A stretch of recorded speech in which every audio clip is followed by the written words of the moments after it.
Charlie Kirk is dead, and it exposed something vile and horrifying that I want to share with you right now, just kind of candidly. He was murdered while he's speaking in public to a group of college kids. And there's one part of this that I think should horrify you to the deepest parts of your very soul. Instead of a universal outrage, instead of every decent person saying this is insane and this is wrong, the internet seemingly lit up with these celebrations and cheers and memes and people actually laughing and celebrating the murder of a man because he wore a different political jersey. So let that sink in for a second. And I don't think any of this is about Charlie Kirk, the person. And I don't think it's about whether you liked him or hated him or didn't even care. I think it's about the fact that political murder is somehow just another headline nowadays. And we scroll right past it. There is a whole new low for where we could go. And you have people online cheering like it's their team winning a Super Bowl. And what you're seeing is an evil, evil mask slipping. This is a signal. And it's a signal that we, and I do mean we, all crossed into something that is a lot darker than just politics. This right here, what we're seeing, is what happens when violence becomes part of a political conversation. When actual TV networks air over and over clips that encourage people to see the other side not as neighbors that we might disagree with, but as enemies that need to be destroyed, as the threat to society. And you've seen it, I have no doubt. We all have seen this. People in the media saying these people are a threat, these people are dangerous, maybe some violence is justified, and it's not fringe anymore. This is mainstream. And there are thousands of these clips out there aired to millions of people, kind of nudging, suggesting, maybe planting seeds that maybe a fist, maybe a bullet is a legitimate form of political debate. You resist the temptation to run up and wring her neck. Biggest terror threat in this country. I'd like to punch him in the face. I said if we were in high school, I'd take him behind the gym and beat the hell out of him. Punch some people in the face! When was the last time an actor assassinated a president? They're still going to have to go out and put a bullet in Donald Trump, and that's a fact. A lot of people don't have the attention span to maybe stick with this, but I pray that you do, because I'm going to expose something here that's going to change everything for you if you stick around. But here's the irony, and what I think is a absolute concrete law of history. It's concrete law. The minute that your ideas require violence to enforce or spread, they're already completely bankrupt. Every tyrant, every failed ideology, every social collapse starts the exact same way. The debate dies, then violence takes the place of debate. And you can't argue with a gun. You can only kill with it.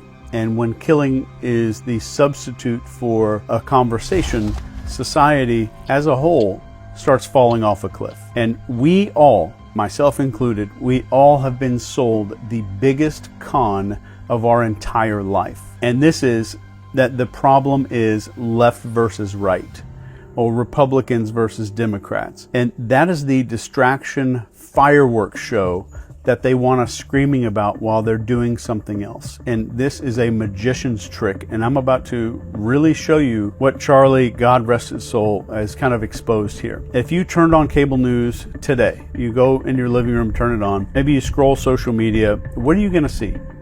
The absolute fringe.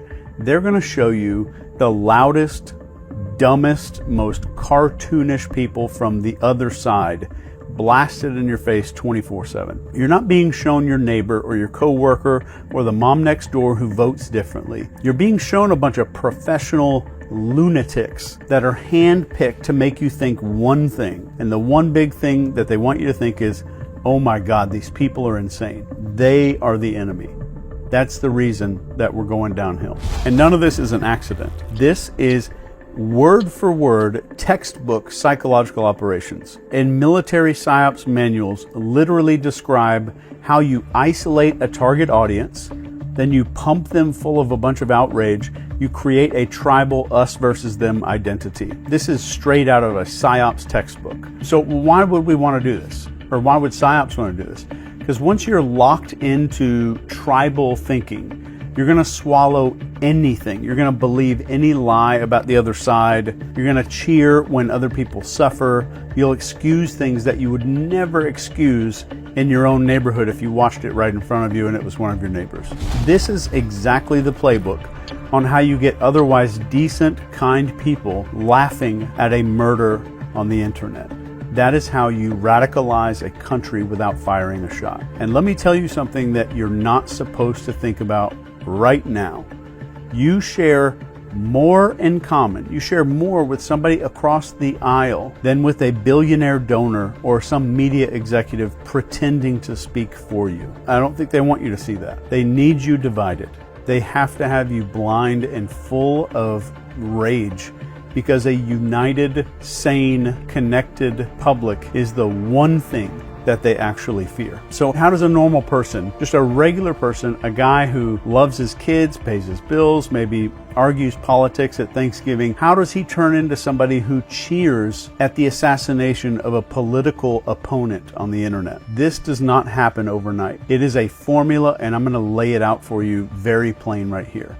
Number one is isolation. And this is where you don't just disagree with people anymore. You're told not even to interact with them. You don't have friends on the other side. Don't date them. Don't work with those people. You need to cut them out of your life. That is step one. And if you're paying attention, that's also step one of joining a cult. So step two is echo chambers. You surround yourself only with opinions that sound just like yours. Social media makes damn sure of this. And algorithms serve you more of what already pisses you off. And this has been proven and documented in research. So that rage gets recycled and concentrated like moonshine, like a moonshine still. And if you haven't caught on yet, this is step two of building a cult, a dangerous cult. So step three here is the tribal script. This is the us versus them narrative. Your side is righteous, their side is evil. Every single issue is framed like a holy war, and it doesn't matter if it's taxes or healthcare. It's suddenly life or death, and it's good versus evil. And if you add outrage and righteous superiority,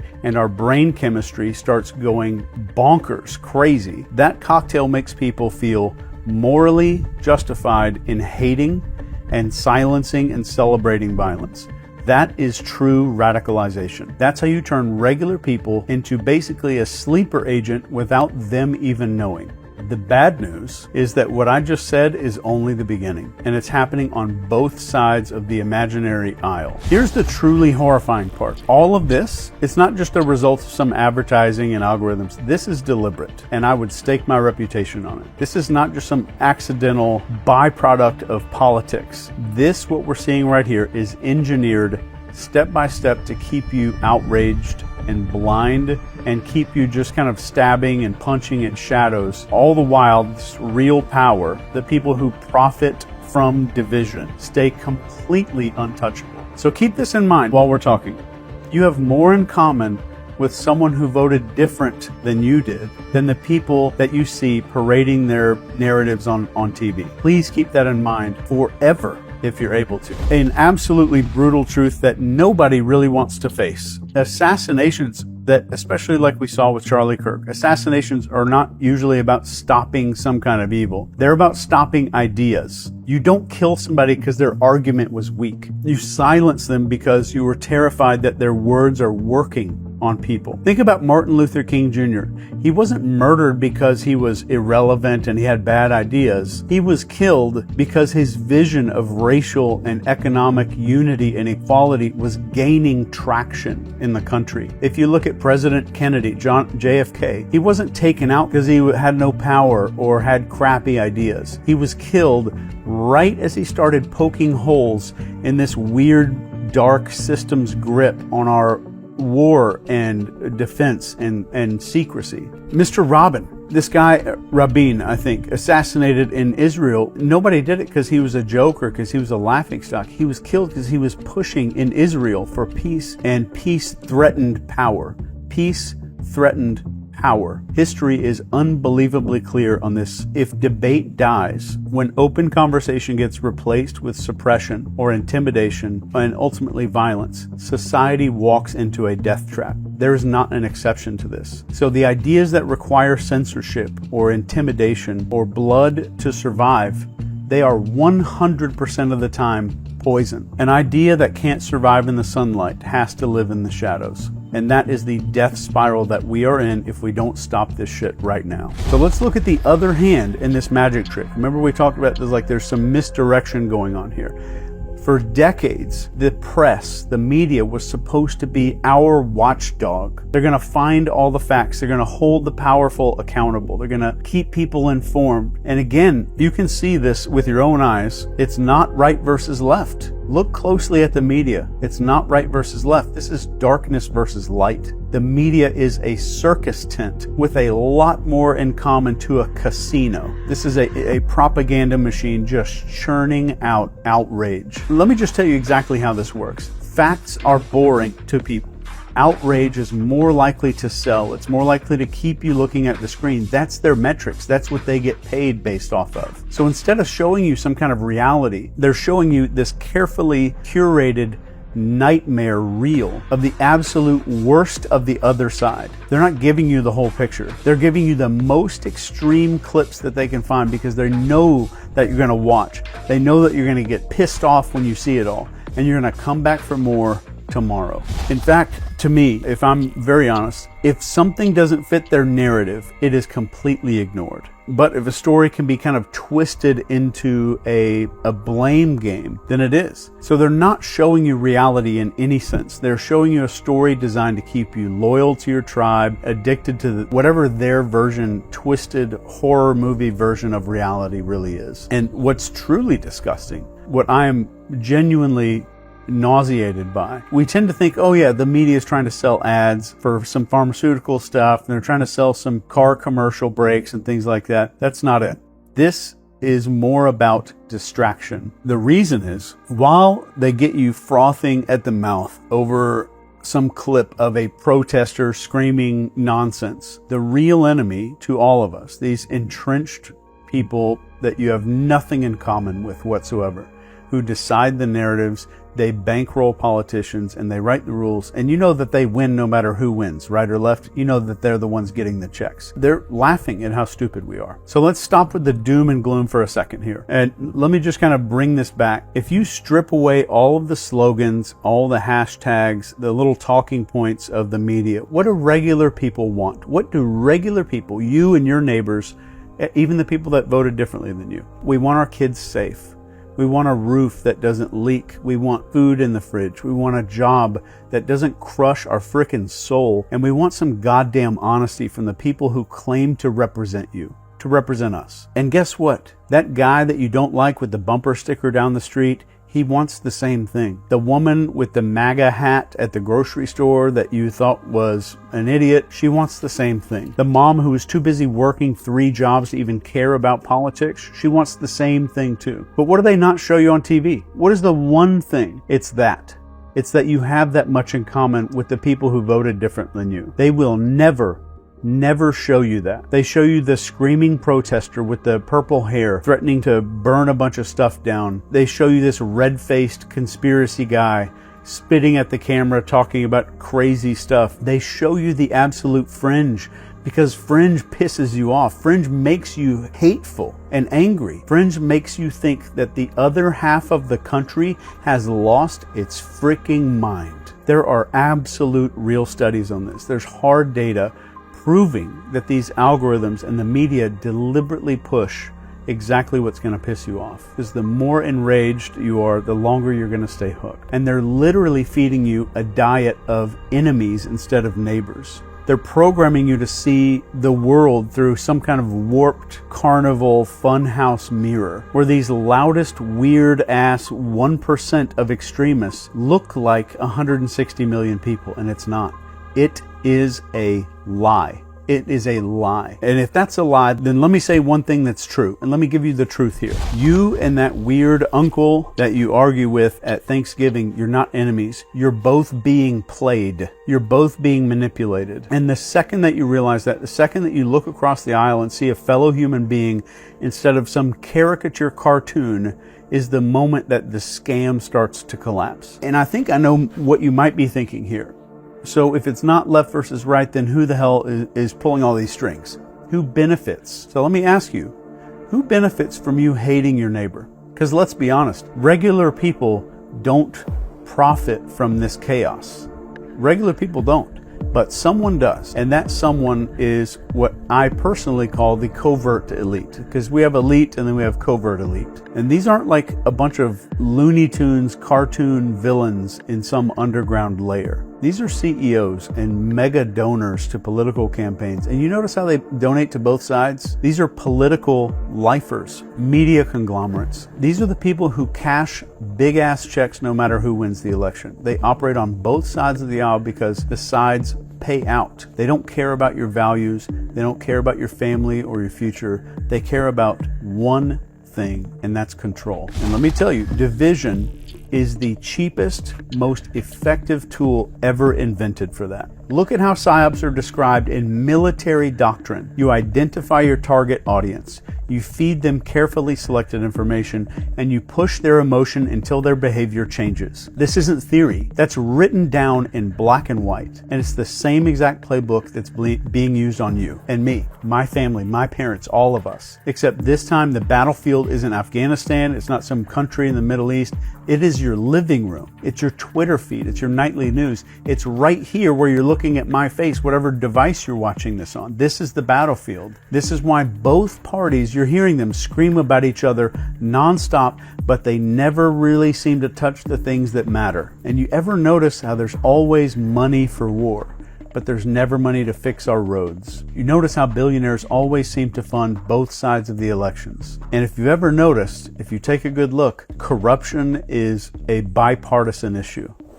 That's not incompetence. So whatever it is for the elites, they need you locked in this tribal, us versus them, tribalistic warfare. Because if you ever woke up and you started to realize that you share more in common with the other side than a single millionaire donor on your own side, the entire game starts to collapse instantly. And I think if you realize this, you'd stop fighting each other.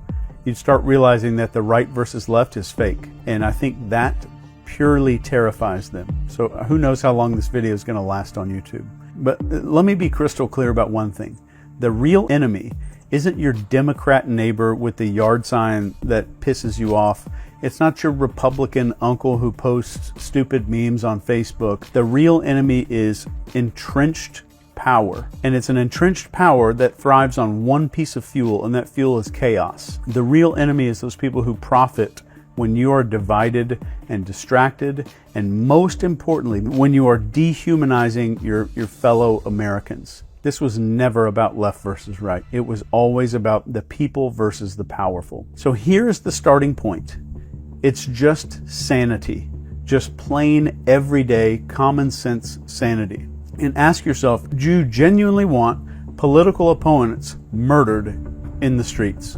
Do you want your neighbor dragged through the mud because they voted differently? Of course you don't, because you're a sane human being. And that means that you're okay. And sanity right now is the most rebellious act that you can commit in this country for right now. Sanity is refusing to let CNN or Fox News or Twitter decide who your enemies are. It's looking across the aisle that's probably imaginary and saying, you know what, I disagree with your ass, but you're not the devil. Sanity is truly openly saying violence is not politics. Violence becomes the death of politics. And true sanity is seeing just the weird idiots on the news and realizing that's not the norm. That is a cartoon that's curated for you. And the second that you stop playing the outrage game and you refuse to cheer for blood, which I hope you didn't do, you're already breaking the spell if you're there. I genuinely believe in my heart that sanity is contagious. And when one person refuses to take the bait, the echo chamber starts cracking a little bit. 10 people refuse, it starts breaking open a little bit more. And let me be super clear here. When millions of people, if this were to happen, or were to refuse, the machine will collapse. I guarantee it. We don't need permission to stop being pawns on the board. The minute that you decide right now that you will not be programmed into hatred, then you have started to win. And that's the first step to being sane. And it starts with you. Mr. Charlie Kirk, his death was a mirror for all of us. And it's a mirror showing us how that we have fallen, because when we see murder being celebrated, when we see neighbors that are treated like enemies, that's the signal. And I think the good news here is that the machine only works if we feed it. It only runs on our clicks and our outrage and our willingness to see half of this country as a horrifying monster. If you starve this, it's going to die. It's as simple as that. Just think about your neighbors. Look at the people around you. Your neighbors, your co-workers, the parents at your kids' school. Do they really look like these dipshits that you see on TV and on social media? Do they actually match these memes and all the screaming clips and stuff? Hell no. They look like you. They look like me. We're tired and overworked. We're worried about bills. We're praying for a future that isn't just bonkers, batshit crazy. That's the America that cameras don't show you, because if they did, you'd stop hating people. You'd start seeing reality. So here is the pledge. Here's my one thing that I want to give to you here. And you can say this pledge out loud if you need to. I will not let anything electronic decide who my neighbor is. I will not let political violence become normal. I will no longer let propaganda tell me who to hate. I will never cheer for blood. I will choose sanity. I will choose unity.